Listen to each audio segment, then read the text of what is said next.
Good morning. आज मैं आप लोगों को तकनीकी पारिभाषिक शब्द जो इंजन में प्रयोग किए जाते हैं उसके बारे में बताएंगे। ये जो मैंने फिगर यहाँ पे दिखा रखा है, ये पिस्टन का जो फिगर है सारे इसी पे आधारित है। हमारी भाषा जो है ये पिस्टन पे ही आधारित है और हमारे इंजन में भी इसी प्रकार यह वर्क करती है। तो चलिए हम लोग इससे पहले हम लोग जानना चाहेंगे कि इंजन होता क्या है। इंजन या मोटर उस यंत्र या मशीन को कहते हैं जिसकी सहायता से किसी भी प्रकार की ऊर्जा का यांत्रिक ऊर्जा में रूपांतरण होता है। ऊर्जा का मतलब है कि किसी भी कार्यकर्ता का काम करने की क्षमता को हम लोग ऊर्जा कहते हैं। तो उसी तरह हमारे इंजन का जो कार्य करने की क्षमता है तो वह से ही हम लोग इंजन के ऊर्जा कहेंगे। तो अब चलिए तकनीकी भाषा के बारे में डिस्कस करते हैं, जो कि पहला है टॉप डेड सेंटर, जिसे टीडीसी भी शॉर्ट फॉर्म में बोला जाता है। यह क्रैंकशाफ्ट की स्थिति को दर्शाता है। यह क्रैंकशाफ्ट की स्थिति को इसलिए दर्शाता है क्योंकि हमारे जो पिस्टन रहते हैं वो क्रैंकशाफ्ट से कनेक्टेड रहते हैं एक गजन पिन की सहायता से। उसके द्वारा ही रोटेशन प्रोवाइड होते हैं। जब पिस्टन सिलेंडर में उत्तम अवस्था में, यानी कि जब टॉप डेड सेंटर में होते हैं हमारे पिस्टन, यानी सिलेंडर हेड से निकटतम स्थिति में होता है, तो उसे हम लोग टॉप डेड सेंटर बोलते हैं।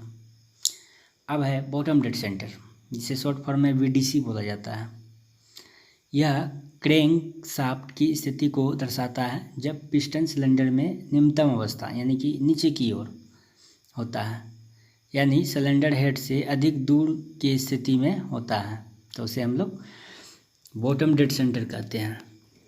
अब है बोर।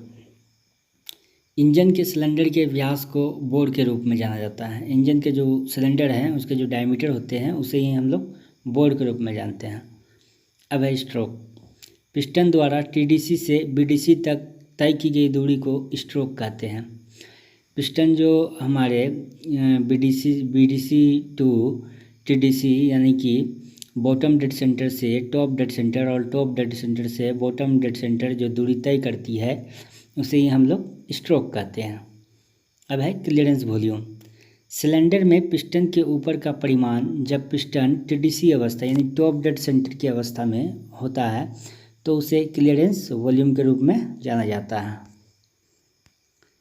अब है पिस्टन डिस्प्लेसमेंट।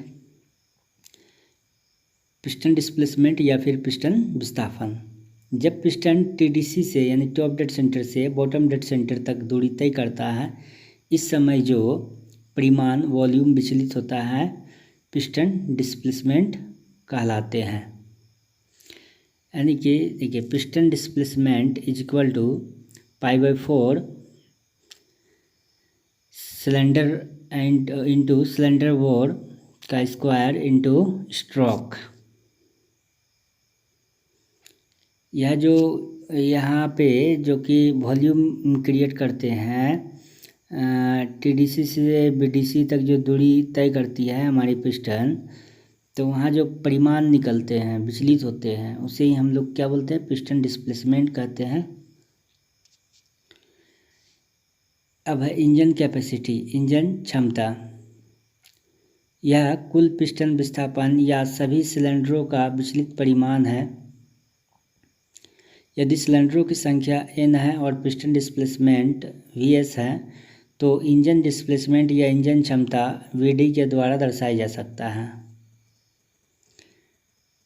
मतलब कि इंजन क्षमता is equal to piston displacement into सिलेंडरों की संख्या। यानी कि हमारे 1 सिलेंडर 2 सिलेंडर 3 सिलेंडर 4 सिलेंडर वाले भी वाहन होते हैं, उसके अनुसार हम लोग यहाँ पे लिखते हैं। इसके अनुसार यहाँ पे लिखा गया है n नंबर ऑफ संख्या, यानी सिलेंडर का नंबर ऑफ संख्या।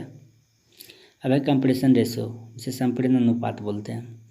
यह वह सीमा है जिस तक इंजन में ईंधन और हवा एयर फ्यूल के मिश्रण के संपीड़ित किया जा सकता है। इसकी गणना बॉटम डेड सेंटर अवस्था में पिस्टन के ऊपर के परिमाण और टॉप डेड सेंटर अवस्था में पिस्टन के ऊपर का परिमाण के अनुपात से की जाती है। यदि वाई कंप्रेशन रेशो है तो compression ratio is equal to piston displacement plus clearance volume by clearance volume होगा। अब है पावर। यह समय की निश्चित अवधि में किया गया एक कार्य है। यदि यही कार्य कम समय में किया जाता है तो अधिक शक्ति की आवश्यकता होगी। ऑब्वियसली अगर आप कम समय में कोई भी काम करना चाहते हैं तो उसमें अधिक शक्ति की आवश्यकता होती ही है। तो हमारे वाहन भी उसी तरह है। जिसे हम लोग बाइक से कहीं जाते हैं एक जगह से दूसरे जगह, तो बहुत कम समय में हम उसके द्वारा चले जाते हैं, पहुंच जाते हैं जहां हमें जाना होता है। तो वो पावर के कारण ही होती है, जो इंजन की जो पावर है उसी के कारण होती है। अब हॉर्स पावर, अश्व शक्ति। यह आवश्यक ऊर्जा की राशि है जिसके द्वारा 4500 किलोग्राम मीटर कार्य 1 मिनट में किया जाता है।